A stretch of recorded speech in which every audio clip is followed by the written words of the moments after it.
Have a look at that. That is a good day. We have a big market here today, and today's one of those days where it's really nice and relaxing. Great weather, not much wind, and just low humidity too, which is great. So I hope you're enjoying how to be a markets manager. Maybe it's giving everyone an insight into what it's like to have the shoe on the other foot, be on the other side. And yeah, so here we go, part 2. Enjoy. Welcome to Manly Markets 2095. Manly is the first beach north of Sydney Harbour and can easily be reached by ferry, car or bus. My name is Mark and I've been running the Manly Markets for 10 years now, and I have over 30 years retail experience in the surf industry, which has really helped me understand the markets business overall. Each week I'm going to show you all around our markets, including how we run them, introduce our store holders, show you around Manly and interview some locals along the way. Please subscribe and enjoy our weekly shows every Friday. So yeah, once again, being in the centre of Manly, we're in the Corso. It's a major thoroughfare. I mean, whoever designed Earth did a good job when they came to Manly. I mean, you know, we've got the ferry that comes from the city, drops people at the wharf, and they walk through the Corso to the beachfront. I mean, it's just magic. You couldn't have designed it any better. So with that in mind, you know, we make sure even though the stalls are all in the middle of Manly, there's plenty of good access. We've recently just changed to a new format, which was brought to our attention by the surrounding businesses. And at first I thought, wow, this is going to be a bit difficult, but it actually surprised me, and it was great. I don't mind being surprised. It's actually worked very well. It's opened up quite a few gaps. I'll show you some footage of that. We've done a back-to-back format, and yeah, it's just created a really good flow. And the reason why we had the previous layout was because of the COVID situation, where we had to be in the Corso all roped off and pointing in. That was the direction by council. It wasn't something we designed, but yeah, it's something that's evolved. We've got a little village feel with the markets in the middle here, and people can walk throughout the whole market and get to wherever they want to go without any hindrance. And I think that's really important. You know, getting a lot of 5-star reviews on Google, which is great. I really appreciate that, and I think they might know it, but that's probably one of the factors, that they can see the markets there and they can get through it or go around it wherever they want to go without any trouble, and it's a pleasant experience for everyone. And another point for the visitors is a must have a good variety of stalls. It's no good having all the same, and also good quality. I'm just amazed at how good our quality is these days. It's always been good, but it really has lifted. I think COVID, you know, you've seen a lot of shows where a lot of people have had COVID ideas with all that time off and created a product and wanted to go to the markets, you know. So there are good things that happen out of these catastrophes, and that's one thing, is people have been very creative and bringing those things to the market. So yeah, it's important that I have a good variety of markets. I don't just accept anyone at the moment. I've actually closed off applications because just getting too many, and I just don't want the market to be too big, you know. It just creates a lot of problems. So avoid the problems, keep the market at the right size, cap it, and yeah, we'll just keep the variety up and keep the quality up, and then yeah, the visitors will be happy. The surrounding residents, we make sure we look after them too. You know, if there's any noise complaints or anything that can happen, then yeah, it's my job to make sure that I fix it, and you know, certainly do that. And once again, you know, the residents are giving us good feedback, which is good. I mean, one thing, we make sure we don't get here before 7 a.m. because they don't want to be woken up by people banging and clanging. But so we respect that, and yeah, once again, we just want a good working environment and keep everyone happy. As a market business, we do hire out equipment like gazebos, tables and umbrellas, and yeah, it's a good little side earn for the business, and also it helps new people, you know, that are trying out markets for the first time. You know, obviously you don't want to go out and buy a up to $250 gazebo and $60 tables and then tablecloths and all the rest. You know, they can concentrate on their product and their display and just hire their equipment, you know, for a very nominal cost.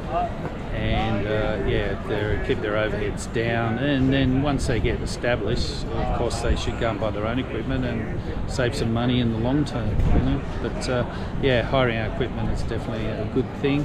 I usually have two young boys working and putting out the equipment and picking it up, and the stallholders appreciate the service, and it works well.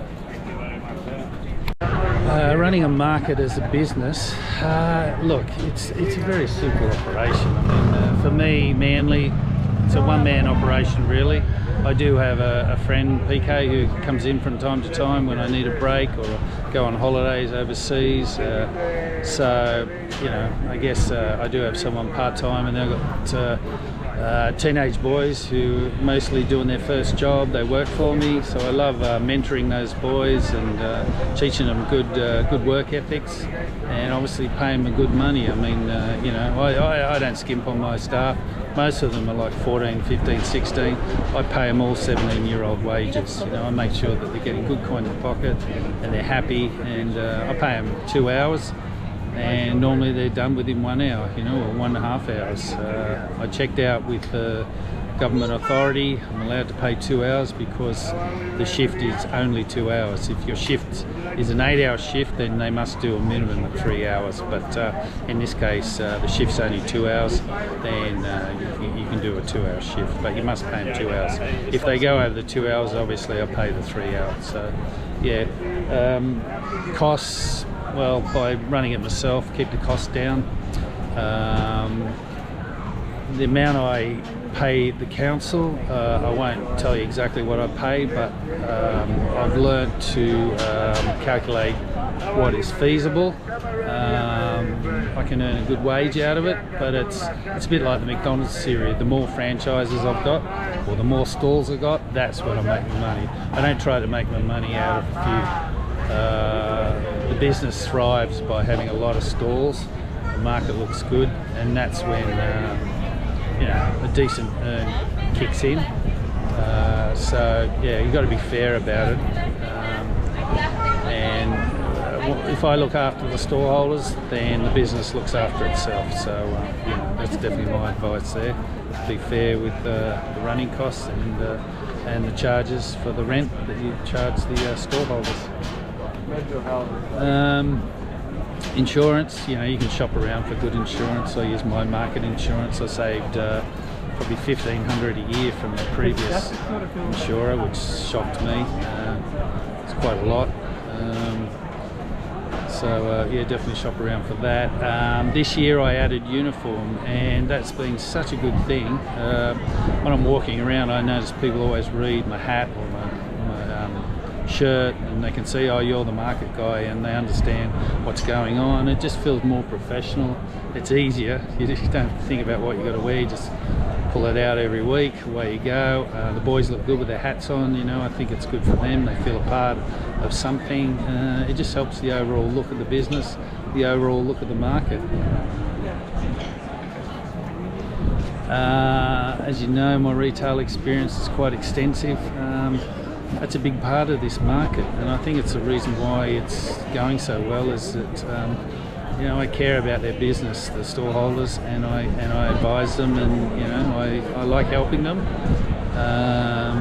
Try not to be a pest, but I will tell them, I think you could do that better, or you know, I mean, a lot of times just telling people, hey, why don't you tidy it up a bit, make it look presentable, you know, have a good look at it, and yeah, check it all out. That's but giving advice and helping has definitely helped the markets grow, and I've watched stallholders reap the reward of you know, taking some advice on board and changing things. You know, change is always good. And I don't know, I guess the last one, it's a big one for me, I've probably said it a few times already in this video, is the working environment. You know, the workplace, I think everyone's more aware of it these days, but I'm definitely a big advocate for it. In my surf shops, you know, everyone said it was such a great place to work. Everyone was friendly. same here at the markets. You know, we're all friends. We all get along well. It's quite pleasing every morning to watch everyone greeting each other and how are you, and then also socialising outside of the market. You know, I sometimes catch up with people outside of the market. It's quite enjoyable. Yeah, I just like coming to work and seeing their smiles and having a bit of banter. We have a good laugh. I just think that makes your day go better. So yeah, I love the markets, love the people, love the store holders. You know, we really enjoy it, and that's definitely very, very important for the success of any business. One thing I want to add to, I have quite a couple of qualifications that I think are very necessary with the job. One is I'm a qualified traffic controller. You know, the lollipop person. Yeah, I got that. It took 3 days to get that, but that's a good thing to have. And also first aid, of course, definitely necessary. I haven't had to use it, but you never know. Okay, here we are, Sunday Arvo, just wrapping it up. And just on this, how to be a markets manager, I just got a couple of notes here I just wanted to add. For me, and also any store holders out there, there's a big element of it's not just about the money. You can get a lot of satisfaction about managing markets or being a store holder, you know, and I know a lot of store holders who, you know, just quietly do come here for the social aspect, you know, and they probably don't do an extremely large turnover or enough to live off, but they get some pocket money, but the value they get out of just being around people and yeah, and being in Manly for us, you know, it's such a great location, and look at the blue sky. We've had a fantastic weekend, so that's a big thing. It's really important for me that the store holders work with me, you know, understand that I've got all those rules put upon me. No two markets are the same. So yeah, any store holders that work with me are easy to deal with. You know, I believe I'm easy to deal with. It gets to a point sometimes, as I said, the rules do have to be followed, but yeah, be easy going. That's my motto in business. Don't sweat the little things, and make sure you got the important things under control. Store holders definitely get a better experience. I get a better experience by you know, making things easy. I do make mistakes. Yeah, that's just part of it. My memory's not as good as it should be, so I do require all my store holders to put it in writing, put it in email, put it in text, make it easy for me, and then I've got something to look back on. You know, this weekend there was a few mistakes by me and also by store holders, so I could look it up and go, yep, that was the store holder's mistake, or it was me. And you know, it leads me to the next point: expect the unexpected. Things don't always go smoothly, so yeah, don't get hung up on it. Move on. Yeah, get on with life.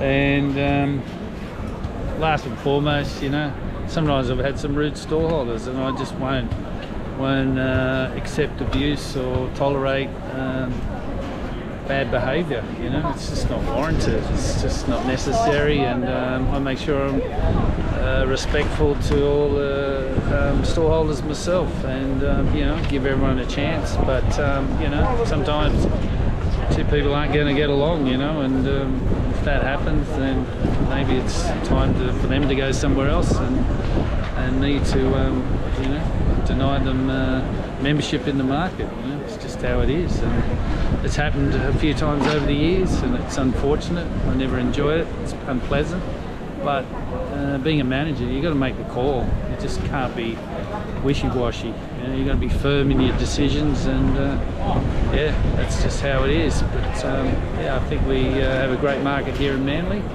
and I really enjoy running it. So hopefully this has helped anyone who thinks they want to be a market manager understand the process. And yeah, if you're a store holder, maybe you've seen it from the other side, as I've said before. Anyway, that's all this week, and just letting you know, going to take a couple of months off, so if anyone's looking forward to next week, it won't be there, but I'm going to take a break and you know, rethink the next season, I guess, of Manly Markets on YouTube. Anyway, it's been great fun so far, It's made me think a lot more about the markets, and it's also helped me enjoy it a lot more. So yeah, we'll see you soon. Thanks for watching.